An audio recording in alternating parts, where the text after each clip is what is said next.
नमस्कार, मी नुपूर विनायक राजाध्यक्ष. नमस्कार, मी स्नेहा विक्रम पुजारी.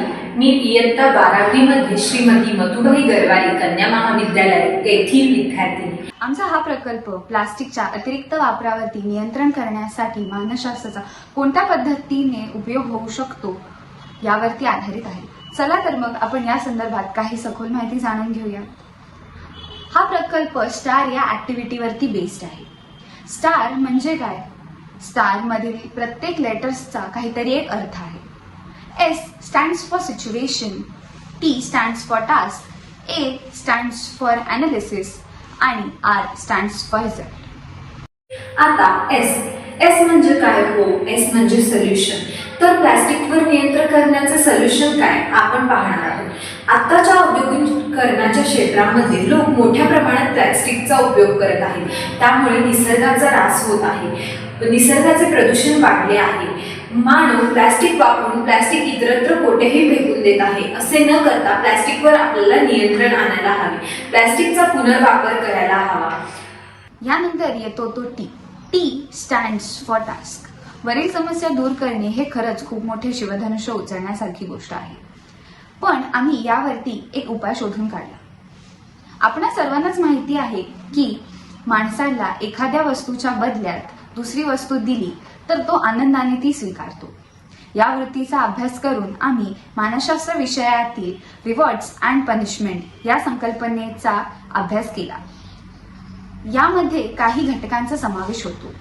कोणते घटक आहेत ते पुढील प्रमाणे. प्लास्टिकवर नियंत्रण करण्यासाठी हा उपक्रम आपण शैक्षणिक अभ्यासक्रमात मांडायला हवा, जेणेकरून अनेक विद्यार्थी या प्रकल्पात सहभागी होतील व मोठ्या प्रमाणात प्लास्टिकचे संकलन करतील. हे प्लास्टिक आपण पुनर्वापरात आणू शकतो.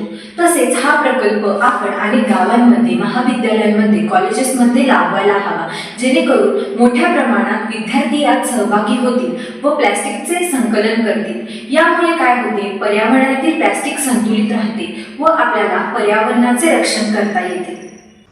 शिक्षकांचे योगदान आणि विद्यार्थ्यांचा सहभाग. यामध्ये शिक्षकांनी विद्यार्थ्यांना योग्य ते मार्गदर्शन करून विविध उपक्रम राबवावे, पथनाट्य करावे, जेणेकरून विद्यार्थ्यांनाही समजेल की प्लास्टिक वापरामुळे काय दुष्परिणाम होतात, निसर्गावरती त्याची काय हानी होते. या संदर्भात विद्यार्थ्यांना माहिती देण्यासाठी शाळा कॉलेजेसमध्ये प्रार्थनेच्या वेळेस किमान 5 मिनिटं तरी याविषयी चर्चा व्हावी. या उपक्रमामध्ये सहभाग घेणाऱ्या सहभागी सदस्यांना बक्षीस द्यावे. जसे की शिक्षकांनी यामध्ये कार्य केले तर त्याचा उल्लेख व्हावा. विद्यार्थ्यांनी जर यामध्ये सहभाग घेतला तर त्यांना त्यांचे मार्क मिळावे. सामान्य नागरिकांचा सहभाग म्हणजे काय हो? सामान्य नागरिकांनी प्लास्टिकचा वापर कमी करायला हवा, जेणेकरून पर्यावरणाचे प्रदूषण होणार नाही. आजकालची फॅशनच नाही का झाली? लोक घराबाहेर पडतात, त्यांना हव्या त्या गोष्टी दुकानात जाऊन विकत घेतात.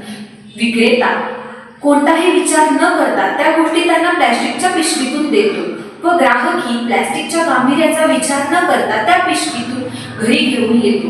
घरी आल्यावर त्या गोष्टी डब्यात भरून झाल्यावर ते प्लास्टिक आपण इतरत्र फेकून देतो. त्यामुळे काय होते? पर्यावरणात प्लास्टिकचे प्रमाण वाढते व प्लास्टिक प्रदूषण होते.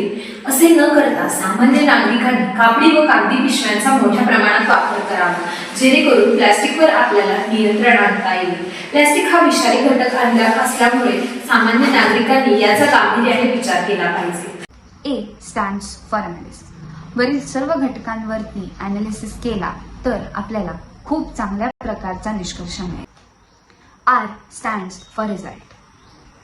वरील सर्व बाबींचा विचार करून सर्व आस्थापनांनी यात सहभाग घेतल्यास हे संकट दूर होण्यास वेळ लागणार नाही आणि आपण आपल्या देशात झाडे लावून एक दिवस आपली भारत माता नक्की हिरवाईने नटलेली दिसेल. महत्वाची गरज आहे. म्हणजे समाजातील लोकांनी एकत्र येऊन प्लास्टिकवर नियंत्रण कसे करावे यावर विचार करावा. तसेच या प्रकल्पात मोठ्या प्रमाणात सहभागी घ्यावे. डॉक्टर, कर्मचारी, विद्यार्थी, शिक्षक या सर्वांनीच या प्रकल्पात सहभागी घ्यावे. सहभागी सदस्यांना बक्षीस स्वरूपात रोपवाटिका देण्यात याव्यात. धन्यवाद.